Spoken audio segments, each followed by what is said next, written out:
السلام علیکم کلاس، امید ہے کہ آپ خیریت سے ہوں گے۔ آج آپ کا نیا چیپٹر سٹارٹ ہو رہا ہے انفلیشن یعنی کہ افراط زر، جو کہ ہم بہت زیادہ آبزرو کر رہے ہیں۔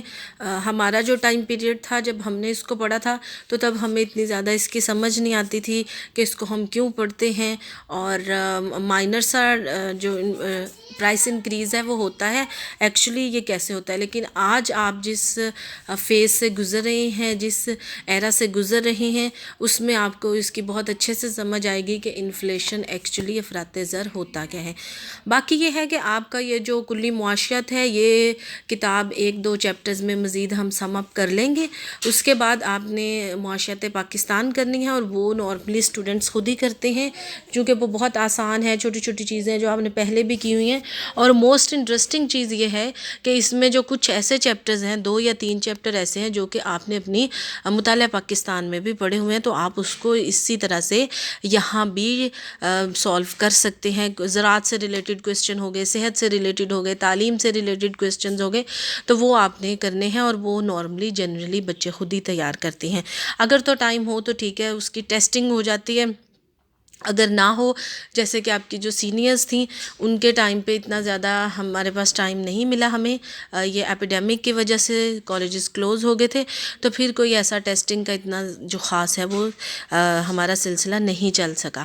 تو اب آپ نے کوشش کرنی ہے کہ اچھے طریقے سے آپ اس کو کریں تاکہ آپ کا جو سسٹم ہے وہ ٹھیک طرح سے چلتا رہے، اور آپ جو ہیں وہ اس کو بہتر طریقے سے تیار کر سکیں۔ اور بہتر ہے کہ آپ ساتھ کے ساتھ اس کو تیار کرتے جائیں۔ اگر آپ ساتھ کے ساتھ اس کو تیار نہیں کریں گے تو پھر آپ کے لیے یہ مشکل ہوگی۔ ابھی آپ کا بیسکلی ہم نے کلی جزوی معاشیات بھی کمپلیٹ ہو جائے گی، کلی معاشیات بھی کمپلیٹ ہو جائے گی۔ معاشیات پاکستان ہے، اور دا موسٹ ڈیفیکلٹ ون آپ کی جو ہے وہ میتھ اسٹیٹ ہے، اور اس طرح سے لیکچرز پہ کرنا اور کاپی ہے آپ کی، تو اس کے لیے اب آپ خود بھی ایفرٹ کریں گے تھوڑی سی۔ آج ہم یہ چیپٹر سٹارٹ کرتے ہیں۔ افراط زر سے کیا مراد ہے؟ تو افراط زر سے مراد ایک ایسا عمل ہے جس کے تحت قیمتوں میں مسلسل اضافہ اور زر کی قدر میں کمی کا باعث بنتا ہے۔ یعنی کہ قیمتوں میں مسلسل اضافہ ہوتا ہے، جیسے کہ آپ دیکھیں پچھلے اگر ہم حساب لگائیں تو 1 سال میں ہم جو قیمتیں ہیں وہ آلموسٹ کچھ چیزوں کی ڈبل ہو گئی ہیں، اور کچھ چیزوں کی 50% انکریز ہو گئی ہیں۔ یعنی کہ کچھ چیزیں ایسی ہیں جن کی قیمتیں 180 190 تھی، اب 240 250 تک جا رہی ہیں پر kg پر لیٹر، اس طرح سے۔ تو کیسے جو ہے وہ چیزوں کی قیمتیں بڑھ رہی ہیں؟ جب چیزوں کی قیمتیں بڑھتی ہیں تو اس کا مطلب ہے زر کی قدر میں کمی ہوگی۔ زر کی اکائی ہمارے پاس روپیہ ہے، تو روپے کی قدر میں کمی ہو گئی ہے۔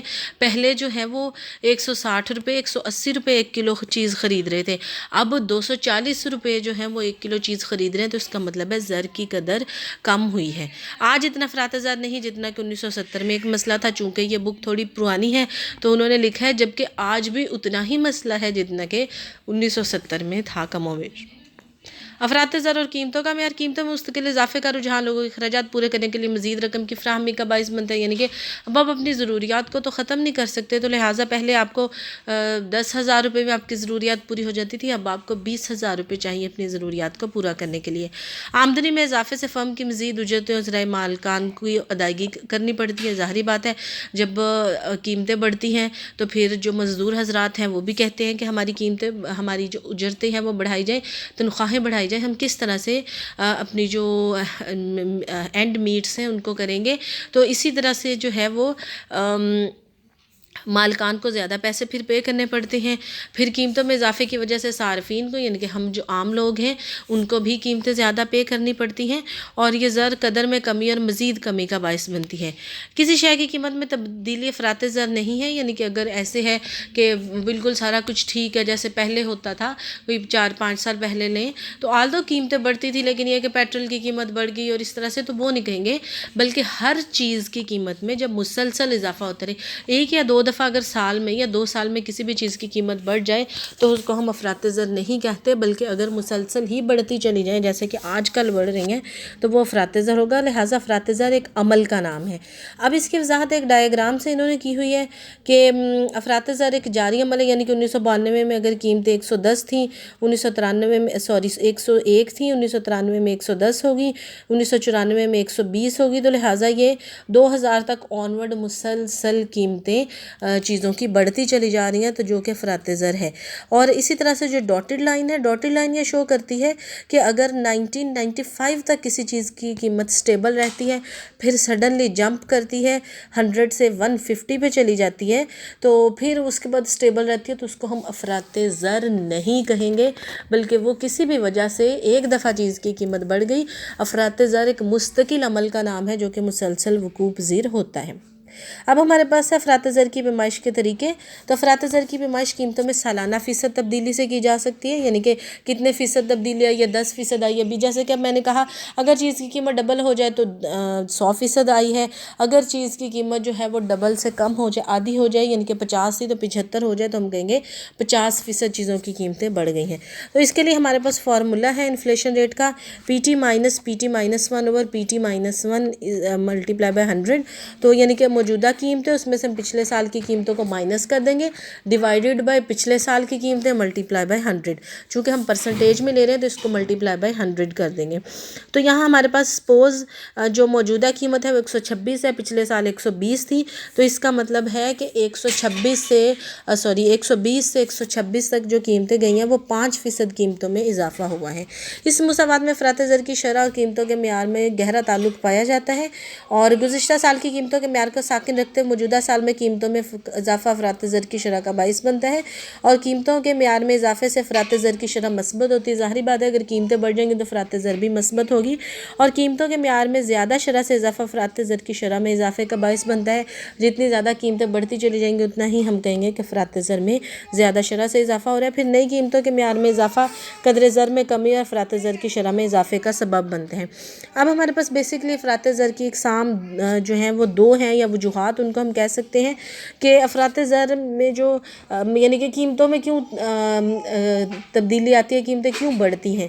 تو پہلا ہے کہ طلب کے دباؤ کا افراط زر، اور دوسرا ہے مصارف کے دباؤ کا افراط زر۔ بہت آسان ہے، سمپل سی چیز ہے، وہی چیزیں ہیں جو کہ آپ پہلے سے سنتے آ رہے ہیں۔ طلب کے دباؤ کے افراط زر سے مراد ایسا افراط زر ہے جس میں قیمتوں میں اضافہ اشیاء کی طلب بڑھ جانے کی وجہ سے ہوتا ہے، یعنی کہ اگر اشیاء کی طلب بڑھ گئی ہے، سپوز آپ کے پاس منڈی میں جیسے نارملی ہم کانسیپٹ پڑھتے آ رہی ہیں، قانون طلب سے آپ کم و بیش پڑھ رہے ہیں کہ اگر منڈی میں چیزیں ہیں وہ 100 ہیں، 100 کلو چیز ہے جبکہ طلب 150 کلو ہے، تو کیا کریں گے، الٹیمیٹلی وہ اس چیز کی قیمت کو بڑھا دیں گے، یعنی کہ جب شارٹیج ہو جاتی ہے تو چیز کی قیمت بڑھ جاتی ہے۔ تو اگر طلب کے دباؤ کا افراط جس کو ہم ڈیمانڈ پل انفلیشن کہتے ہیں، وہ یہی ہوتا ہے کہ جب چیز کی طلب چیز کی رسد سے بڑھ جاتی ہے تو تب ہمارے پاس افراط زر آ جاتا ہے۔ تو مجموعی طلب میں اضافہ کے درج ذیل عوامل ہیں، یعنی کہ کیوں مجموعی طلب میں اضافہ ہوتا ہے، زر کی رسد میں اضافہ، یعنی کہ زر کی رسد بڑھ جائے، لوگوں کی آمدنیاں بڑھ جائیں تو پھر جو ہے وہ ظاہری بات ہے طلب بڑھ جاتی ہے۔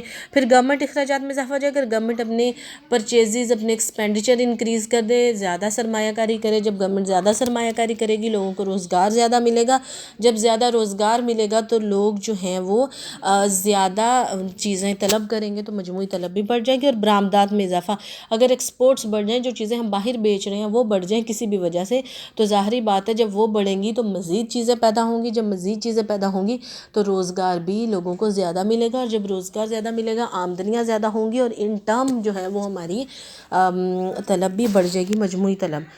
تو درج بالا وجوہات میں کسی بھی وجہ سے مجموعی طلب میں اضافہ ممکن ہے، لیکن مجموعی طلب میں ہونے والے اضافے کے اثرات کو نظر انداز نہیں کیا جا سکتا، جو کہ افراط زر کا باعث بھی بنتے ہیں۔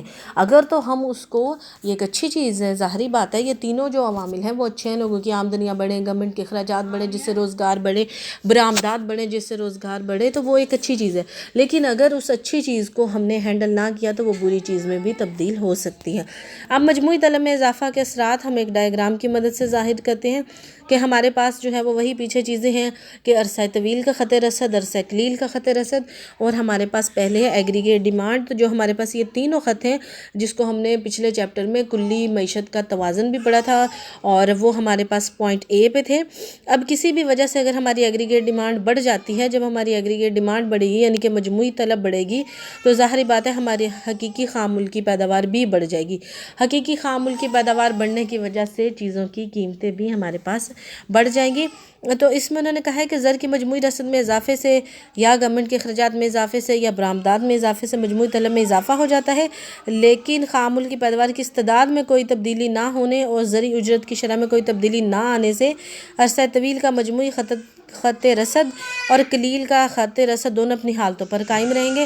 تو لہٰذا اگر ہم رصد کو اس حساب سے نہیں بڑھائیں گے جس حساب سے طلب میں اضافہ ہوتا ہے تو ہمارے پاس سمپلی چیز کی شارٹیج آ جائے گی، اور شارٹیج آنے کی وجہ سے قیمتوں میں اضافہ ہو جائے گا. تو یہ تھوڑا سا کمپلیکیٹڈ ہے، اس کو آپ پڑھیں. تو آج کے لیے اتنا ہی، باقی ہم انشاءاللہ نیکسٹ لیکچر میں کریں گے. اللہ حافظ.